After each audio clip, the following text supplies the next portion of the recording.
Hi, if this is your first time watching, welcome. My name is Shantae and I share tips on digital marketing and ways to grow businesses and bottom lines online.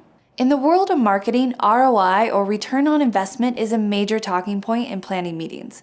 Oftentimes, the ability to garner the right resources comes from painting an accurate picture of what will happen given the proper strategy and execution of said strategy. Here are 5 factors to cover in order to properly forecast and consistently deliver results you expect. If you like any of these, give us a thumbs up and don't forget to subscribe to the channel. I post videos every Thursday. Let's get to it. Number 1, historical trends. When forecasting, history is your first friend, and the more historical data you can gather, the better. When looking at historical data, look at your outliers, as in those spikes up and down, and be sure to readjust in order to establish a proper base forecast.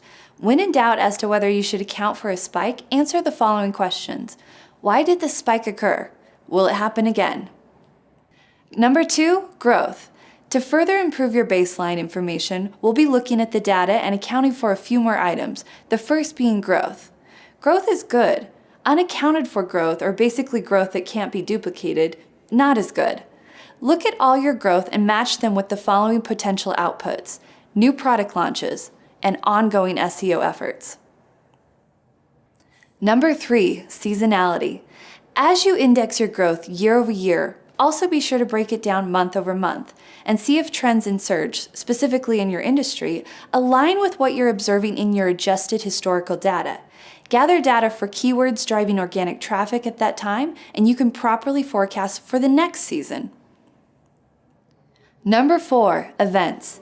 Different from general growth and seasonal spikes are events, which may result in specific increases or decreases that you can account for. Examples of this may be a yearly sale or a big piece of published content like an interactive. Again, based on keyword research, determine your expected increase and add that to corresponding months.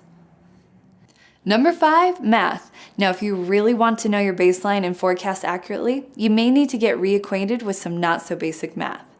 To set a base forecast, you'll need to calculate the mean and standard deviation, and then set the rule by calculating the coefficient of variations, or COV.